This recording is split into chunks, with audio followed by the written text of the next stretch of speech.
श्री राहुल गांधी जी।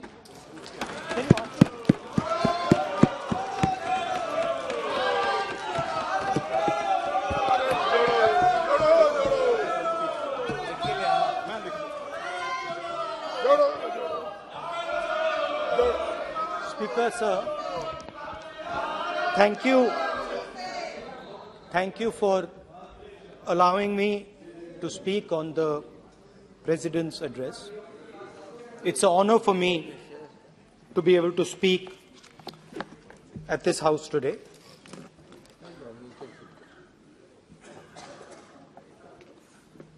जैसे आप सबको मालूम है, पिछले 4 महीनों में हम भारत जोड़ो यात्रा कन्याकुमारी से लेकर कश्मीर तक हम पैदल चले।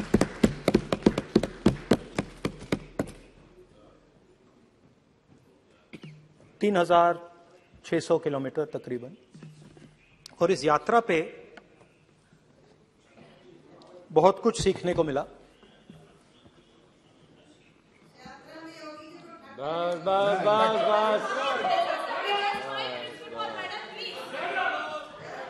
इस यात्रा में बहुत कुछ सीखने को मिला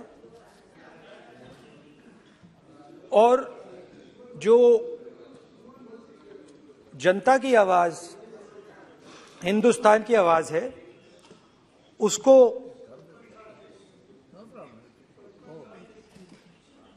गहराई से सुनने का मौका मिला।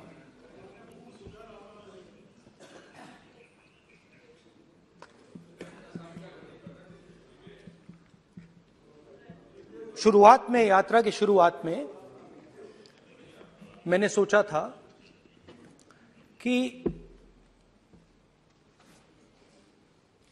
3,500 किलोमीटर चलने हैं और मुश्किल है मगर किया जा सकता है।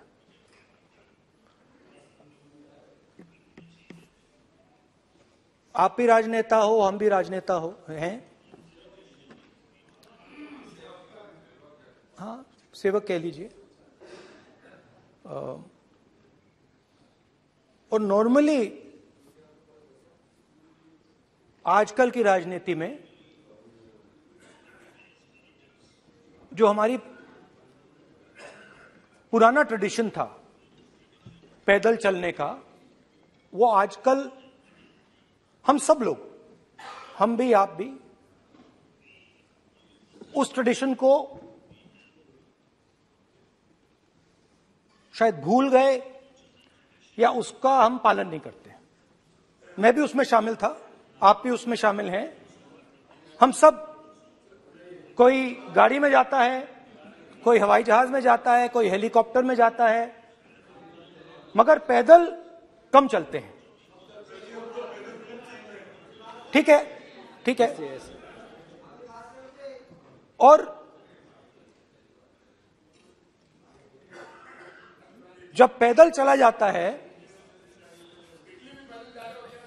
हाँ पैदल जाएंगे, सब जगह पैदल जाएंगे, घबराइए मत। तो जब पैदल चला जाता है, मैं 1 किलोमीटर की बात नहीं कर रहा हूं, 10 की नहीं कर रहा हूं, 25 की नहीं कर रहा हूं, मैं 200-300-400 किलोमीटर की बात कर रहा हूं। जब 200-300-400 किलोमीटर चला जाता है तो शरीर पे दबाव पड़ता है, दर्द होता है, मुश्किल आती है।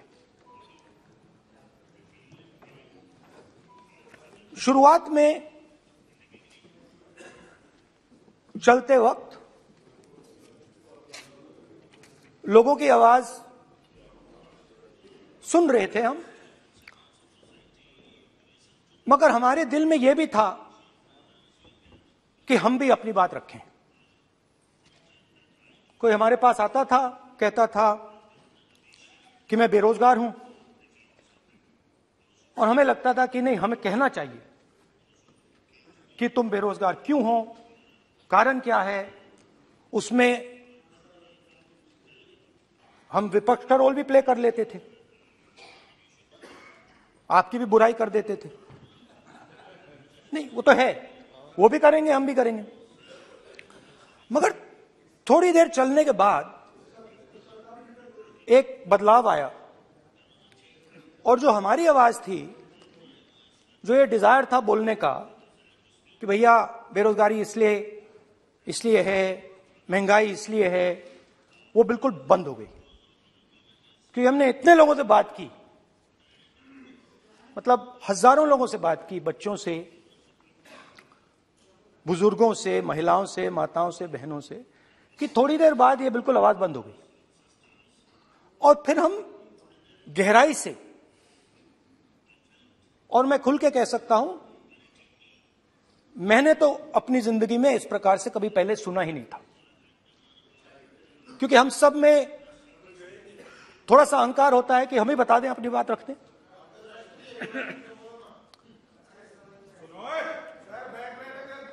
तो आस्ते आस्ते जब हम चले 500-600 किलोमीटर बाद, जनता की आवाज गहराई से सुनाई देने लगी और एक प्रकार से यात्रा, इंडिविजुअल्स नहीं, यात्रा हमसे बोलने लगी। नहीं, गहरी बात है, समझ नहीं आएगा। आप समझने की कोशिश करो। यात्रा हमसे बोलने लगी। 200 किलोमीटर आप चलने की कोशिश करिए, पता चल जाएगा।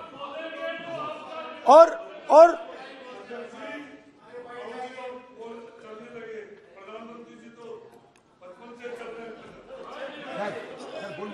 वो चाय बेचने इसलिए जाते थे। तो यात्रा बोलने लगी। कोई आता था, कहता था, युवक आता था, कहता था मैं बेरोजगार हूं। हम सवाल पूछते थे, क्या पढ़ा आपने? इंजीनियरिंग की, अब क्या करते हो? कोई कहता था मैं बेरोजगार हूं, कोई कहता था मैं उबर चलाता हूं, कोई कहता था मैं मजदूरी करता हूं। किसान आए हजारों। प्रधानमंत्री बीमा योजना की बात की कि हम पैसा भरते हैं, तूफान आता है, आंधी आती है, पैसा गायब हो जाता है।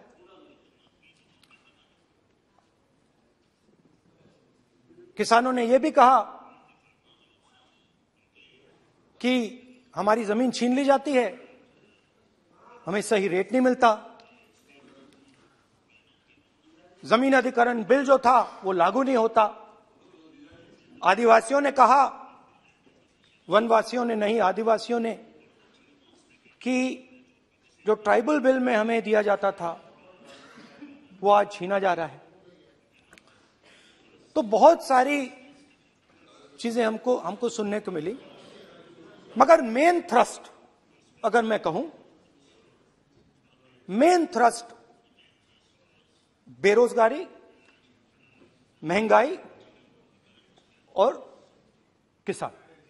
उसमें एमएसपी थी, उसमें बीज की समस्या थी, किसान बिल की समस्या थी। अच्छा, अग्निवीर की भी बात की लोगों ने। आपने अभी बोला कि अग्निवीर देश को फायदा पहुंचाएगा, मगर हिंदुस्तान का युवा जो 4 बजे दौड़ता है, आर्मी में भर्ती होने के लिए दौड़ता है, वो आपकी बात से सहमत नहीं है। उनने हमसे कहा कि पहले हमें 15 साल की सर्विस मिलती थी, पेंशन मिलती थी, अब 4 साल के बाद हमें निकाल दिया जाएगा, कुछ नहीं मिलेगा, पेंशन नहीं मिलेगी। सीनियर ऑफिसर्स ने कहा कि हमें तो लगता है कि ये जो अग्निवीर योजना है ये आर्मी के अंदर से नहीं आई, ये कहीं और से आई है, ये आरएसएस से आई है, होम मिनिस्ट्री से आई है। ये सीनियर आर्मी के लोगों ने कहा है, मैं नहीं कह रहा हूं, कि हमें लगता है कि ये आर्मी के ऊपर ये योजना थोपी गई है और ये आर्मी को कमजोर करेगी। आर्मी के जनरल्स ने हमें कहा, जो रिटायर्ड है, उन्होंने हमें कहा, राहुल जी, हजारों लोगों को हम हथियार की ट्रेनिंग दे रहे हैं और फिर थोड़ी देर बाद उनको समाज में डाल रहे हैं। बेरोजगारी है, समाज में हिंसा बढ़ेगी।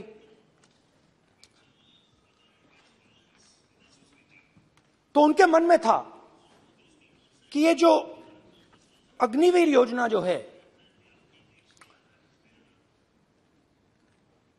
ये आर्मी के अंदर से नहीं आई है। और मुझे नाम भी बताया कि अजीत डोभाल जी ने ये योजना आर्मी पे थोपी है। क्यों नहीं ले सकते? क्यों नहीं ले सकते? बिल्कुल ले सकते हैं, पार्लियामेंट में थोड़ी है वो। क्यों नहीं ले सकते? क्या बात कर रहे हैं? सवाल ये तर्क है, बाद में फिर अडानी के लिए भी यही बोलने वाले हैं, फिर ये तर्क है इनका। तो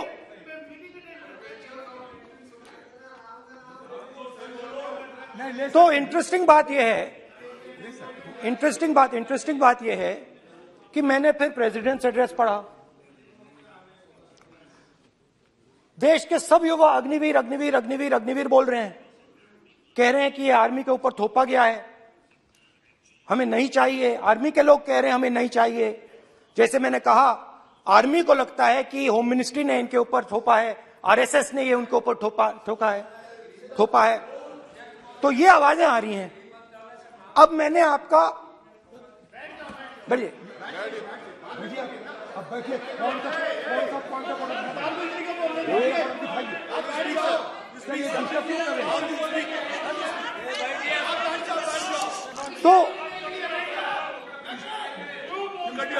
तो एक फर्क, ये थोड़ा पानी ले आओगे मेरे पानी। हाँ। तो मुझे एक फर्क दिखा प्रेसिडेंट्स एड्रेस में बहुत सारी चीजें बोली गई।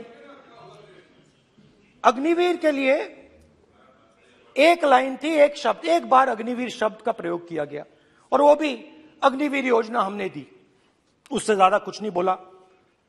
कहां से आई, कौन लाया, किसको फायदा होगा, ये नहीं बोला।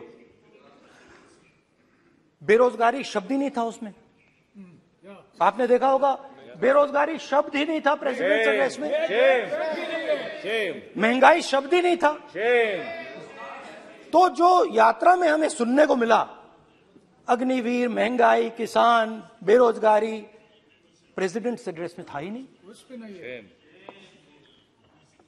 तो ये मुझे थोड़ा अजीब लगा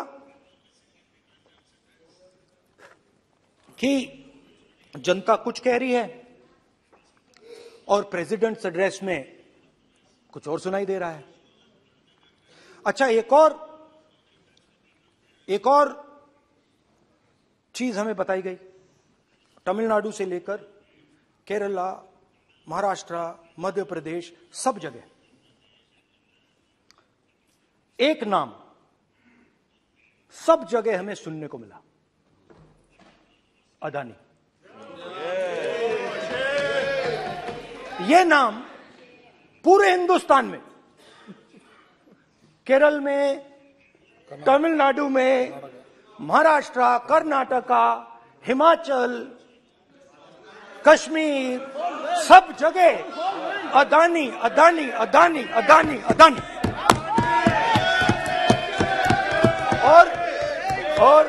और ये नाम नहीं, और इस नाम के बारे में जब लोग बोलते थे मुझसे तो 2-3 सवाल पूछते थे।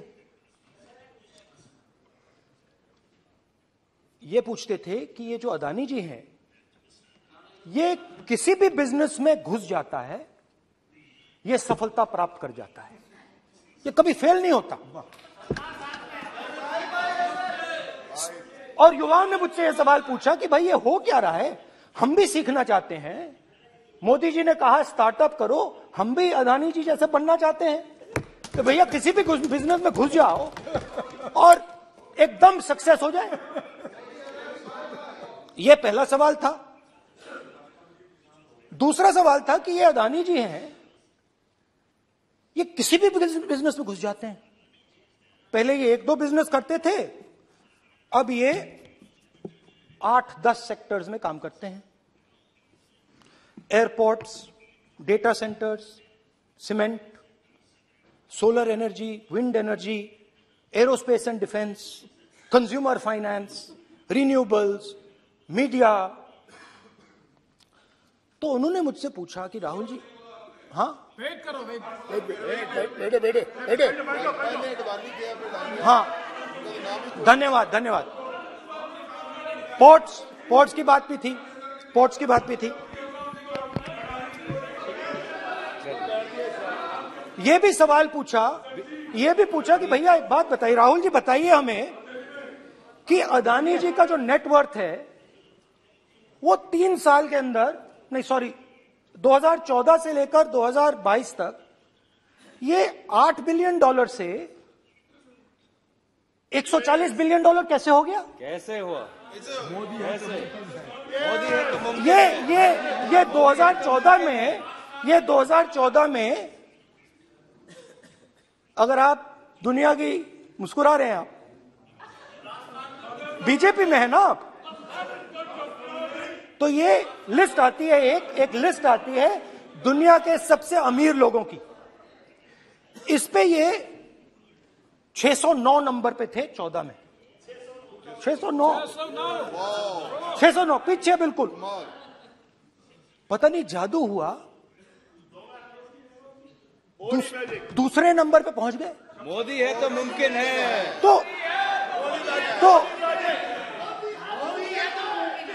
तो मुझसे पूछा यार, बहुत सारे लोगों ने पूछा कि भैया राहुल जी बताइए, हिमाचल में सेब की बात होती है, अदानी जी। कश्मीर में सेब की बात होती है, अदानी जी। पोर्ट्स की बात होती है, अदानी जी। एयरपोर्ट्स की बात होती है, अदानी जी। इंफ्रास्ट्रक्चर, अच्छा हम सड़क पे चल रहे हैं, मैं पूछूं किसने बनाई? अदानी जी। तो लोगों ने यह भी पूछा कि राहुल जी, ये जो अदानी जी जो हैं, इनकी सफलता कैसे हुई? ये इतने बिजनेसेस में कैसे घुस गए? इतनी सफलता कैसे प्राप्त हुई? और सबसे जरूरी सवाल, इनका हिंदुस्तान के प्रधानमंत्री के साथ क्या रिश्ता है और कैसा रिश्ता है? देश जानना चाहता है, तो देश जानना चाहता है। ये देखिए रिश्ता, ये देख लीजिए। प्लीज पोस्टर मान्य सदस्य, पब्लिक में सर, मान्य सदस्य पोस्टर नहीं, प्लीज पोस्टर नहीं है सर। देखिए आप बैठिए, 1 मिनट बैठिए। आप पोस्टरबाजी करेंगे तो इधर कहेंगे राजस्थान के मुख्यमंत्री का पोस्टर चिपकाएंगे। पोस्टरबाजी के लिए सदन नहीं है। आप बात करें, पोस्टरबाजी नहीं। स्पीकर सर, आप वरिष्ठ सदस्य हैं, स्पीकर सर, तो पोस्टरबाजी उचित नहीं है। स्पीकर सर, पोस्टरबाजी उचित नहीं है, प्लीज। राजस्थान के मुख्यमंत्री, ये सच्चाई है। This picture was came into the media. चलिए, पोस्टर नहीं, प्लीज। वो लिख दे दो मुझे। हाँ, आ गया। Just right it neatly. तो नहीं स्पीकर सर, वो फोटो है सर, वो पोस्टर नहीं है।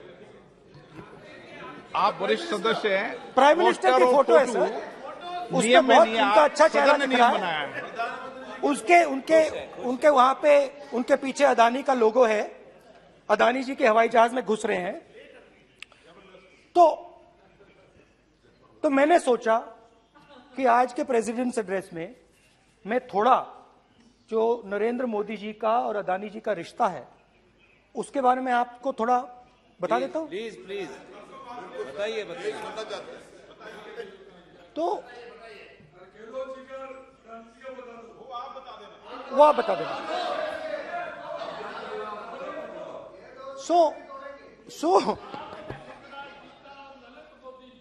So the relationship begins many years ago when Narendra Modi ji was the Chief Minister of Gujarat. And when most of India's business was asking questions of the Prime Minister, was against the Prime Minister, one man stood shoulder to shoulder with the Prime Minister. He didn't back down. That's commendable. It's not a joke. He was loyal to the Prime Minister. And what did he do? He helped Mr. Modi construct the idea of resurgent Gujarat. Right? The idea that you bring these businessmen together, and you call it resurgent Gujarat, vibrant Gujarat, they're both. And he was the backbone in setting up that group of people. Okay? And the result of that was tremendous growth of his businesses in Gujarat. Expansion of his businesses. I think then the real magic starts. जब प्रधानमंत्री जी दिल्ली आते हैं और 2014 में असली जादू शुरू होता है। मैंने कहा कि 2014 में वो 609 नंबर पे थे, कुछ ही सालों में वो दूसरे नंबर पे पहुंच गए। कैसे पहुंचे? मैं आपको, बहुत सारी इंडस्ट्रीज में काम करते हैं, मैं आपको 2-3 इंडस्ट्रीज का उदाहरण दे देता हूं। एयरपोर्ट इंडस्ट्री की बात, एयरपोर्ट्स की बात करते हैं।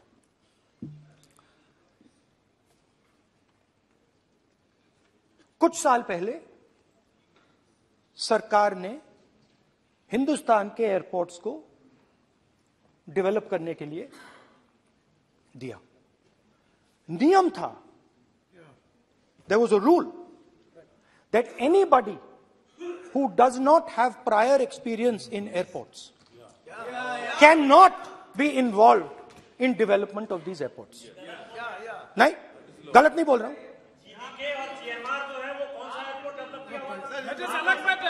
आप बैठ जाइए।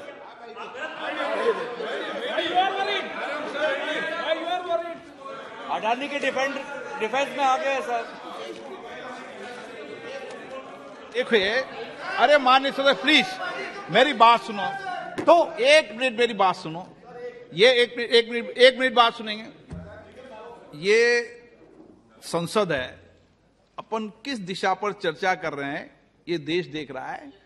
हमें राष्ट्रपति अभिभाषण पर चर्चा करें तो उचित रहे, बाकी आपकी इच्छा है, स्वतंत्र अभिव्यक्ति है। मेरा मानना ये तो अपन एक विषय पर ओके, तो आपको तो रूल था, नियम था। हाँ, पॉइंट ऑफ ऑर्डर किस पे है ये? सर कैसे एयरपोर्ट का प्राइवेटाइजेशन तो उनके समय हुआ, ऐसी कोई पार्टी थी जिसका अनुभव था? ये कौन सी बात कर रहे हैं? बोलिए। ओके प्लीज ओके, बोलने दे आपको नेता को, तो बोलने दे आपको नेता को। रूल था, प्लीज बोलने दे। रूल था कि अगर कोई एयरपोर्ट बिजनेस में नहीं था तो वो इन एयरपोर्ट्स को ले नहीं सकता था। इस रूल को हिंदुस्तान की सरकार ने बदला। किसी ने भी बनाया हो रूल था, किसी ने भी बनाया हो रूल था। रूल बनाया किसने बात नहीं है, रूल बदला किसने बात है। रूल बदला गया,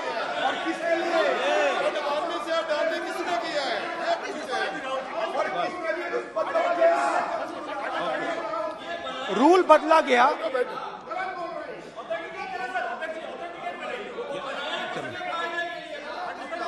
चलता रहेगा क्या सर?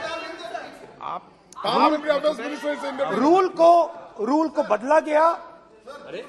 सर बोलने दीजिए। करना चाहिए सर, ऑथेंटिकेट करना चाहिए। चलिए आप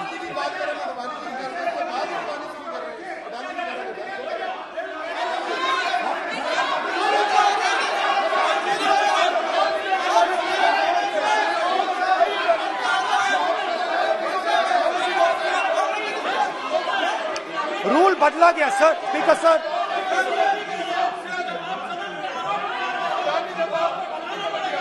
बैठे बैठे।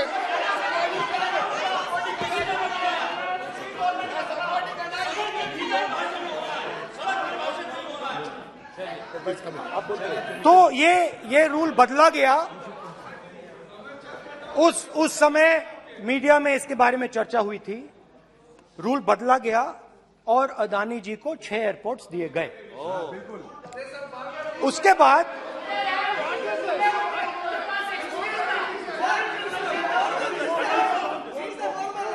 after that India's most strategic profitable airport, Mumbai Airport,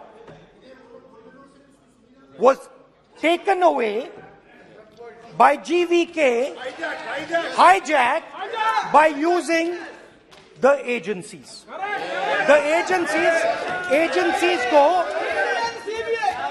CBI, ED का प्रयोग कर GVK पर दबाव डालकर हिंदुस्तान की सरकार ने उस एयरपोर्ट को अदानी जी के हाथों में कर दिया। रिजल्ट क्या आया? रिजल्ट आया कि एयरपोर्ट्स में आज अदानी जी 24% हिंदुस्तान की एयर ट्रैफिक को अपने एयरपोर्ट से निकालते हैं और 31% एयर फ्रेट उनके एयरपोर्ट्स में से निकलता है। अब यह काम हिंदुस्तान की सरकार और हिंदुस्तान के प्रधानमंत्री जी ने फैसिलिटेट किया। तो बताइए, बोलिए विधि मंत्री। और ये जो सर ये हाउस में सर ये बोल रहे हैं, तुम तो ज्ञान बांट रहे हो, बैठ जाओ। सर ये यहाँ बहुत गंभीर मिनिस्टर हैं ये देश ये राष्ट्रपति का उद्बोधन को लेकर एक गंभीर चर्चा हो रही है। जो भी मेंबर कुछ भी बात करे विद फुल रिस्पॉन्सिबिलिटी ऑथेंटिकेट करें। और ये वाइल्ड एलिगेशन अपना एक सोच के आया है, बिना तर्क के ऐसे वाइल्ड एलिगेशन लगा रहे, ये कोई मतलब नहीं है सर। ये ऐसे नहीं बोल सकते और वो सर तर्क रखना पड़ेगा।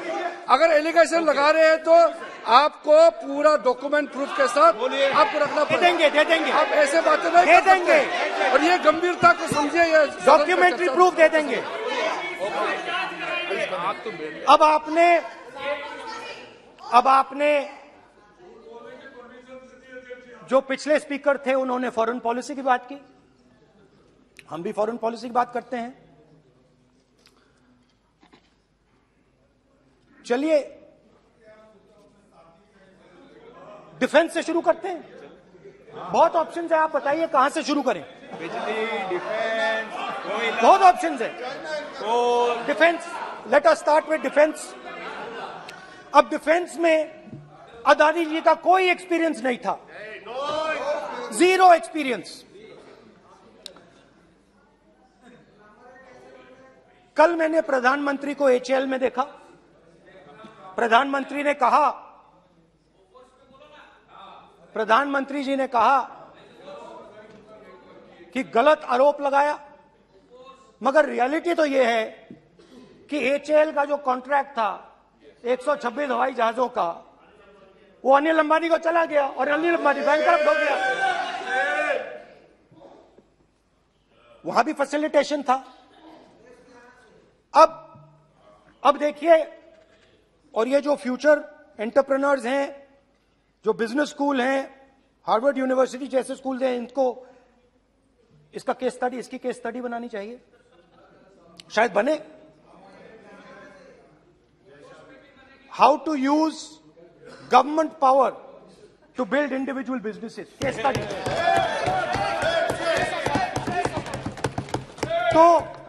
तो अब देखिए, अदानी जी की डिफेंस में इंटरेस्ट देखिए।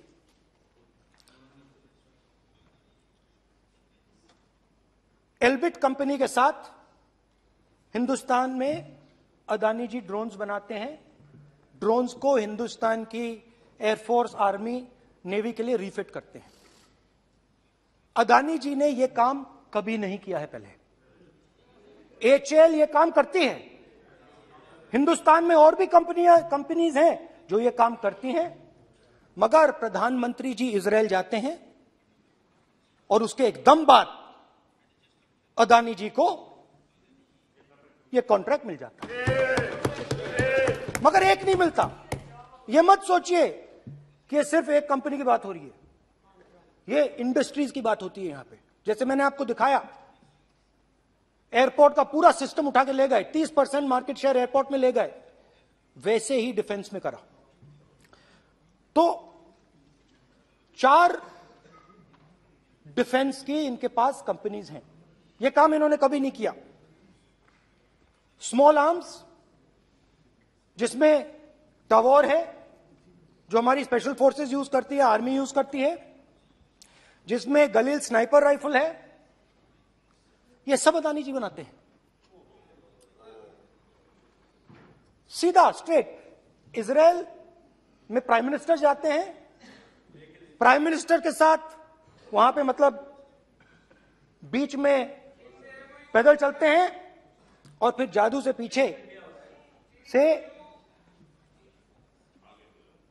इंडिया का फर्स्ट कॉम्प्रिहेंसिव MRO मिल जाता है मेंटेनेंस के लिए, जहाजों के मेंटेनेंस के लिए।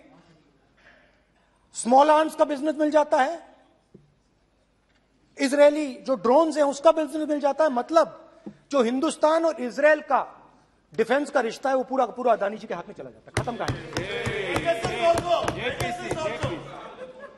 हाँ, उसमें पेगासस भी है, तो पता नहीं वहां से क्या मतलब पेगासस कैसे आया, क्या हुआ, किसने दिया। अच्छा, एक और बड़ी इंटरेस्टिंग चीज है, एक कंपनी है अल्फा डिफेंस, जो डिफेंस इलेक्ट्रॉनिक्स का काम करती है, एवियोनिक्स का काम करती है, और बहुत स्ट्रेटेजिक कंपनी है। वो भी अदानी जी के हवाले कर दी गई, अदानी जी ने एक्वायर कर लिया। तो आपने देखा कि एयरपोर्ट्स का बिजनेस 30% मार्केट शेयर, हिंदुस्तान और इजरायल का जो वेपन्स का बिजनेस है 90% उठा के ले गए। एक विजिट फॉरेन पॉलिसी, ये है फॉरेन पॉलिसी। चलिए, अब मैंने आपको इजरायल की बात बताई, ऑस्ट्रेलिया चलते हैं। कोयला ऑस्ट्रेलिया चलिए। ऑस्ट्रेलिया में अदानी जी जाके, नहीं क्यों, आप तो डिबेट करना चाहते थे, आप ही तो डिबेट करना चाहते थे। आपने बोला था कोई भी विषय पे डिबेट हो तो हो गया डिबेट। अब क्यों डर रहे हो डिबेट से? अब क्यों डर रहे हो डिबेट से? क्यों डर रहे हो? जब हमने जेपीसी की मांग की, आपने बोला सदन में उठाओ। अब क्यों डर रहे हो? अब क्यों डर रहे हो? अब क्यों डर रहे हो? आप चर्चा से क्यों डर रहे हो? चर्चा से डर रहे हो आप?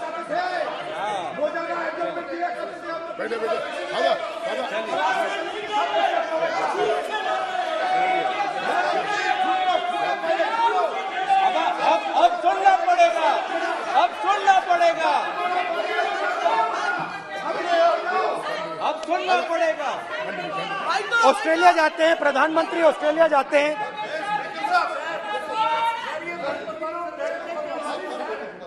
प्रधानमंत्री ऑस्ट्रेलिया जाते हैं।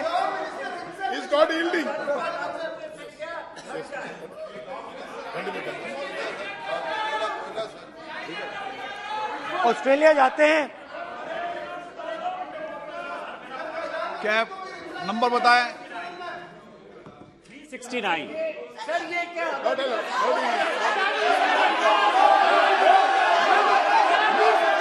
369 सर, ये कहता है सर, एक पेपर और document to be laid on the table shall be duly देखिए पूरा सरकार। इन्होंने सर, मैं इनको चैलेंज करता हूं कि GMR और GBK उसको कब एयरपोर्ट का जो है संचालन का अधिकार था और कौन सा रूल है वो कोट करे सर। किस रोल के आधार पर ये, इनको मैं चैलेंज करता हूं, पूरी कांग्रेस पार्टी को चैलेंज करता हूं कि GMR और GBK को कौन सा एयरपोर्ट चलाने का लाइसेंस जब दिया तो उनको उसका नॉलेज था। मैं चैलेंज करता हूं पूरी कांग्रेस पार्टी को। जब इन्होंने बिरला को बनाने का दिया, डालमिया को बनाने का दिया, टाटा को बनाने का दिया लाइसेंस, उस वक्त उनको कौन सा मोटर चलाने का अधिकार था सर? ये गलत बयानी कर रहे हैं। मेरा ये कहना है कि आप एलिगेशन प्रधानमंत्री के ऊपर लगा रहे हैं, आप पेपर दीजिए। और कौन सा रूल भारत सरकार ने चेंज किया एयरपोर्ट में अडानी के लिए, वो ऑथेंटिकेट कीजिए, नहीं तो इस तरह की बात नहीं कर सकते हैं।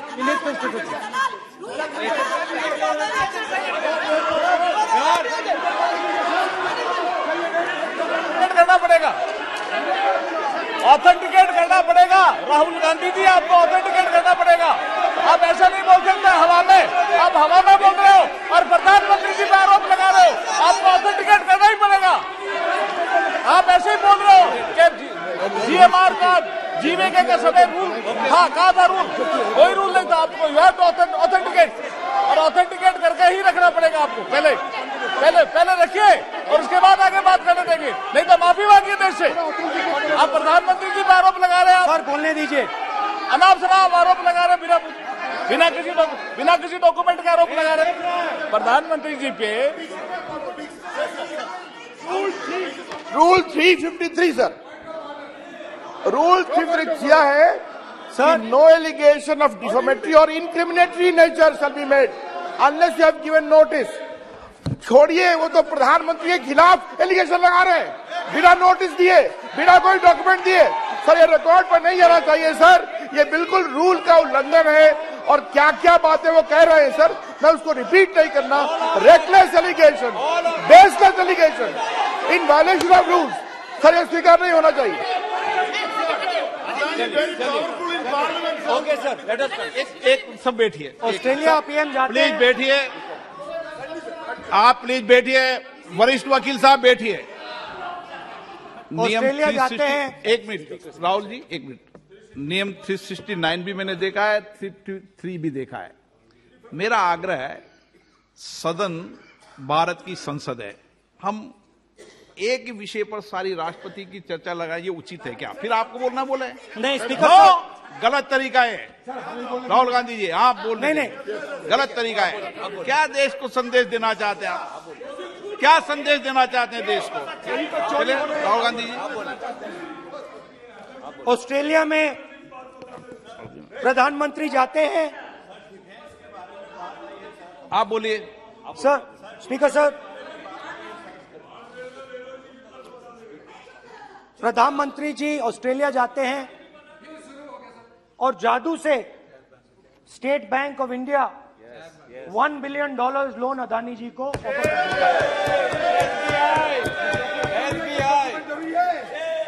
सर इसका भी डॉक्यूमेंट जरूरी है क्या, बताओ? मोदी जी, आपका सरकार की बात है। अधीर प्लीज। उसके बाद मैं उदाहरण दे रहा हूं, पूरी दुनिया में मोदी जी जाते हैं, घूमते हैं, तो मैं बता देता हूं क्या होता है वहां पे। बांग्लादेश में गए, हाँ काम पे ही जा रहे हैं, वही तो बोल रहा हूं, काम पे जा रहे हैं। बांग्लादेश जाते हैं, मोदी जी की पहली ट्रिप होती है बांग्लादेश में। वहां पे बांग्लादेश को इलेक्ट्रिसिटी बेचने का डिसीजन लिया जाता है। कुछ ही दिन बाद बांग्लादेश पावर डेवलपमेंट बोर्ड 25 साल का कॉन्ट्रैक्ट अदानी जी के साथ साइन कर देता है। 1500 मेगावाट इलेक्ट्रिसिटी का कॉन्ट्रैक्ट अदानी जी। चलिए वहां से श्रीलंका चलते हैं।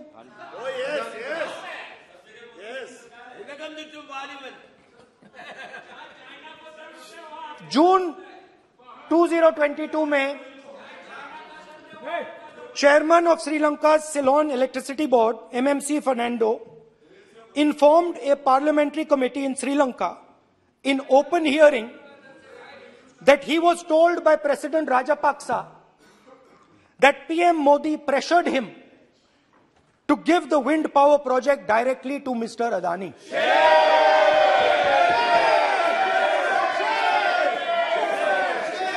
मतलब श्रीलंका इलेक्ट्रिसिटी बोर्ड के चेयरमैन कहते हैं कि उन्होंने राजापाक्सा जी ने कहा कि हिंदुस्तान के प्रधानमंत्री ने उनको कहा है कि ये विंड पावर का प्रोजेक्ट है, ये अदानी जी को देना है। तो ये रही आपकी फॉरेन पॉलिसी। ये हिंदुस्तान की फॉरेन पॉलिसी नहीं है, ये अदानी जी की फॉरेन पॉलिसी है, उनके बिजनेसेस बनाने की फॉरेन पॉलिसी है। अब यात्रा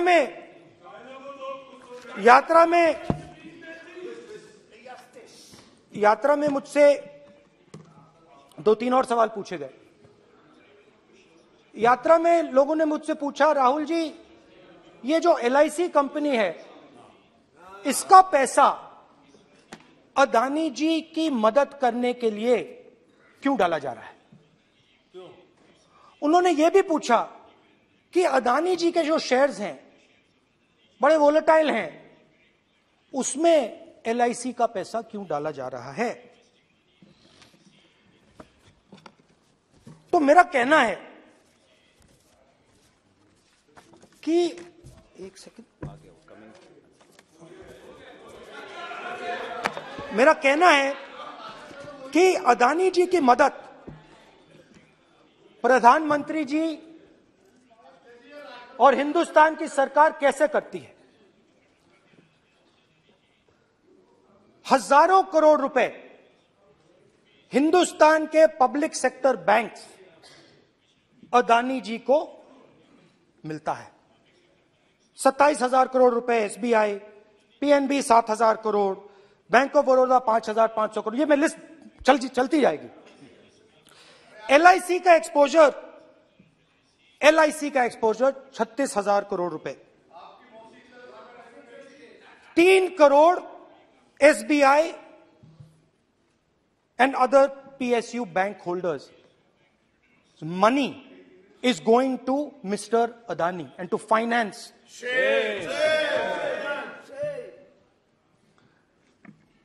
Now, of course, there is another question. तो मदद कैसे हो रही है?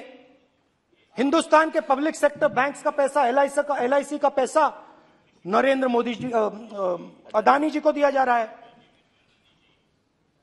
अगर कोई सामने खड़ा हो जाता है, जैसे जीवी के लोग खड़े हुए, ED, CBI एजेंसीज आ जाती है, उनको परे कर देती हैं। तेलंगाना में भी एक पोर्ट का उदाहरण था, आंध्रा, सॉरी। मगर मेन सवाल और सबसे इंटरेस्टिंग सवाल दूसरा है। कुछ दिन पहले ये हिंडनबर्ग रिपोर्ट आई, उसमें लिखा था कि अदानी जी की हिंदुस्तान के बाहर शेल कंपनीज हैं। ये जो शेल कंपनीज हैं, सबसे पहला सवाल है, ये हैं किसकी? ये किसकी है मॉरिशस में जो शेल कंपनीज हैं? और ये जो हजारों करोड़ रुपया ये शेल कंपनीज हिंदुस्तान में भेज रही हैं, ये किसका पैसा है? और क्या ये काम अदानी जी फ्री में कर रहे हैं? अब मैं ये सवाल क्यों पूछ रहा हूं? क्योंकि अदानी जी स्ट्रेटेजिक बिजनेसेस में काम करते हैं। अदानी जी हिंदुस्तान के पोर्ट्स को डोमिनेट करते हैं, अदानी जी हिंदुस्तान के एयरपोर्ट्स को डोमिनेट करते हैं, और जैसे मैंने कहा, अदानी जी हिंदुस्तान की डिफेंस इंडस्ट्री में बहुत जरूरी रोल प्ले करते हैं। तो मेरा पहला एक छोटा सा सवाल है कि जो शेल कंपनीज हैं, इनके बारे में हिंदुस्तान की सरकार ने कोई सवाल नहीं उठाया कि ये कौन लोग हैं, ये किनकी कंपनीज हैं? ये स्ट्रेटेजिक मामला है, पोर्ट्स का मामला है, एयरपोर्ट्स का मामला है, डिफेंस का मामला है, और जो कंपनी इन स्ट्रेटेजिक एरियाज में काम कर रही है उनके बारे में आपको मालूम ही नहीं। ये नेशनल सिक्योरिटी का मुद्दा है, आपको मालूम ही नहीं कि ये शेल कंपनीज किसकी हैं, कितना पैसा आ रहा है, किसका पैसा आ रहा है। तो एक बहुत बड़ा सवाल है, ये पैसा किसका है, ये शेल कंपनीज किसकी हैं, और ये हिंदुस्तान की सरकार की जिम्मेदारी है ये पता लगाना ये किसकी शेल कंपनीज हैं और ये किसका पैसा अंदर आ रहा है। JPC, we want JPC. We want JPC.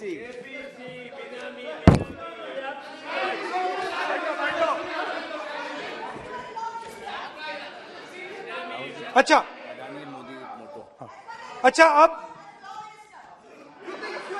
अब चलिए छोटा सा बजट के बारे में बता देता हूं।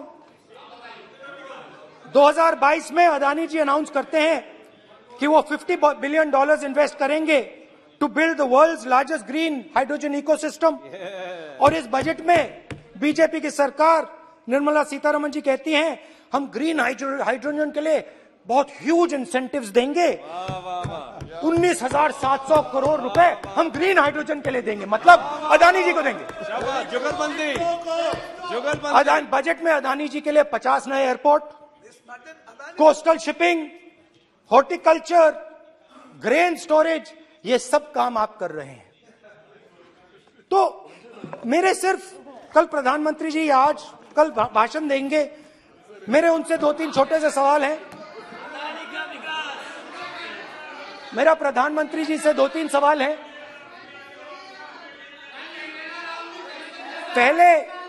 पहले अदानी जी के हवाई जहाज में मोदी जी जाते थे, अब मोदी जी के हवाई जहाज में अदानी जी जाते हैं।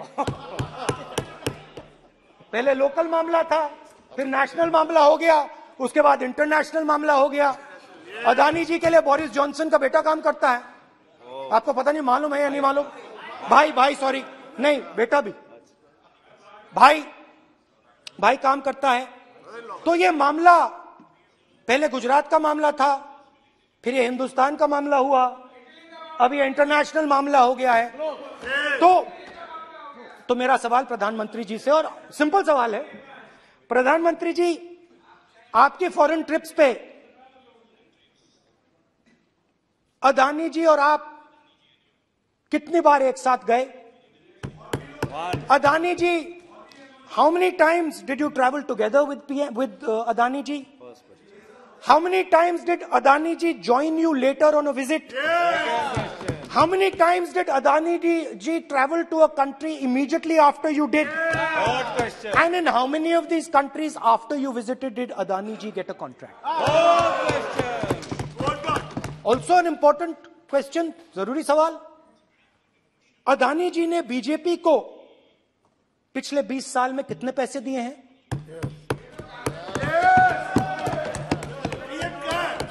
इलेक्टोरल बॉन्ड्स में कितना पैसा दिया है?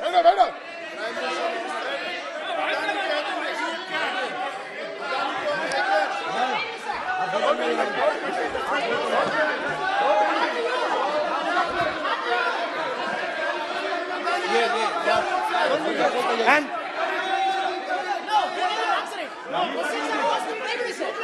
questions are posed to Prime Minister, please. Sir, खत्म करने दीजिए सर। Concluding. Concluding. और बहुत सुंदर तरीके से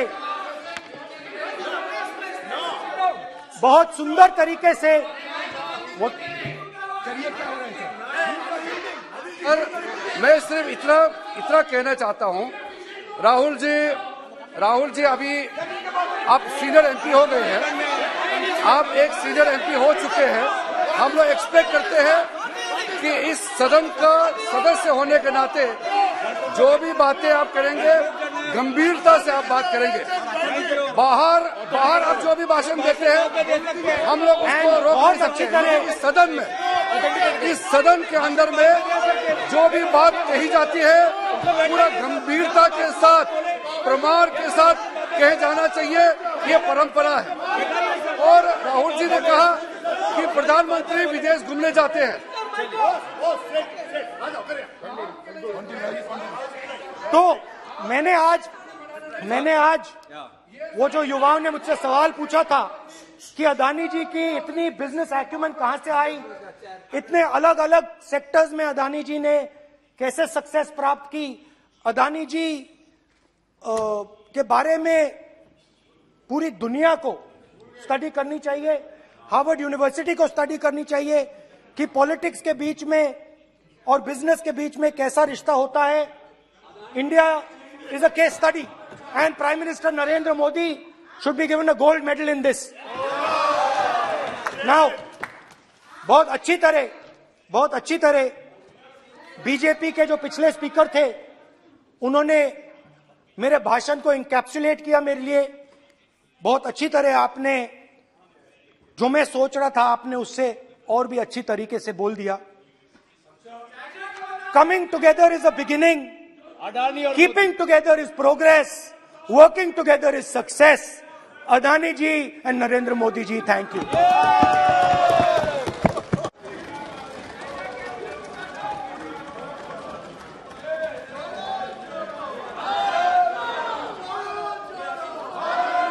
भारत जुड़ा हुआ है, चिंता मत करो।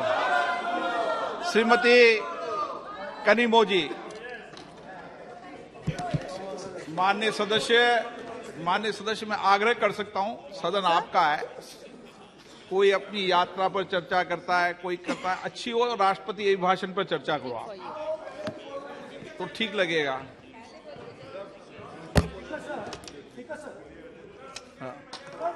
ये एक बात पे चर्चा नहीं हुई है, ये अलग अलग इंडस्ट्रीज पे, अलग अलग बिजनेसेस पे और इंटरनेशनल अफेयर्स पे डिस्कशन हुआ है। नहीं, एक मिनट प्लीज बैठिए। नहीं, प्लीज बैठिए। पर अपन को सदन के बाहर ये भी टिप्पणी नहीं करना चाहिए कि अध्यक्ष महोदय माइक बंद कर देते हैं या हमें नहीं दिखाते, ये भी टिप्पणी करना उचित नहीं है, क्योंकि सर अध्यक्ष जी बट रियलिटी है, आप माइक बंद कर देते हैं। आपको आप एक मिनट प्लीज बैठे, प्लीज आप बैठिए, मैं बैठा हूं ना, प्लीज बैठिए। नहीं, मेरा है कहना, आप पूरे समय बोले, आज नहीं, आपका आप बोल लें फिर।